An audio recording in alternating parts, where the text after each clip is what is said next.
Livre d'Abdias. Prophétie d'Abdias. Ainsi parle le Seigneur, l'Éternel, sur Édom. Nous avons appris une nouvelle de la part de l'Éternel, et un messager a été envoyé parmi les nations.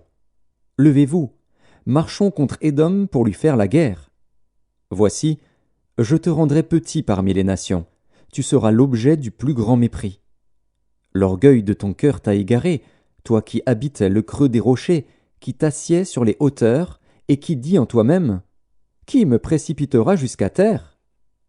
Quand tu placerais ton nid aussi haut que celui de l'aigle, quand tu le placerais parmi les étoiles, je t'en précipiterai, dit l'Éternel. Si des voleurs, des pillards, viennent de nuit chez toi, comme te voilà dévasté. Mais enlèvent-ils plus qu'ils ne peuvent? Si des vendangeurs viennent chez toi, ne laissent-ils rien à grappiller?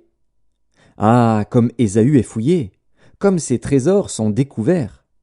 Tous tes alliés t'ont chassé jusqu'à la frontière, tes amis t'ont joué, t'ont dominé, ceux qui mangeaient ton pain t'ont dressé des pièges, et tu n'as pas su t'en apercevoir.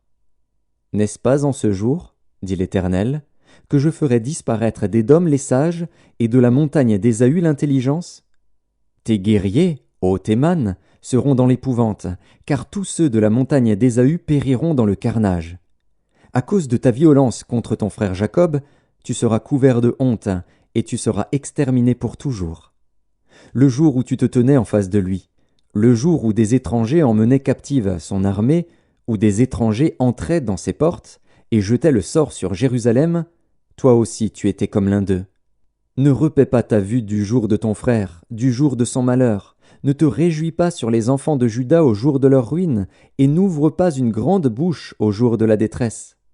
N'entre pas dans les portes de mon peuple au jour de sa ruine. Ne repaie pas ta vue de son malheur au jour de sa ruine, et ne porte pas la main sur ses richesses au jour de sa ruine.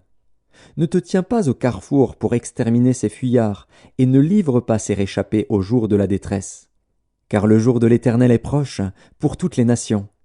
Il te sera fait comme tu as fait, tes œuvres retomberont sur ta tête. Car, comme vous avez bu sur ma montagne sainte, ainsi toutes les nations boiront sans cesse. Elles boiront, elles avaleront, et elles seront comme si elles n'avaient jamais été. Mais le salut sera sur la montagne de Sion, elle sera sainte, et la maison de Jacob reprendra ses possessions. La maison de Jacob sera un feu, et la maison de Joseph une flamme. Mais la maison d'Ésaü sera du chaume, qu'elles allumeront et consumeront. Et il ne restera rien de la maison d'Ésaü, car l'Éternel a parlé. Ceux du Midi posséderont la montagne d'Ésaü, et ceux de la plaine le pays des Philistins. Ils posséderont le territoire d'Éphraïm et celui de Samarie. Et Benjamin possédera Galaad. Les captifs de cette armée des enfants d'Israël posséderont le pays occupé par les Cananéens jusqu'à Sarepta, et les captifs de Jérusalem qui sont à Sépharad posséderont les villes du Midi.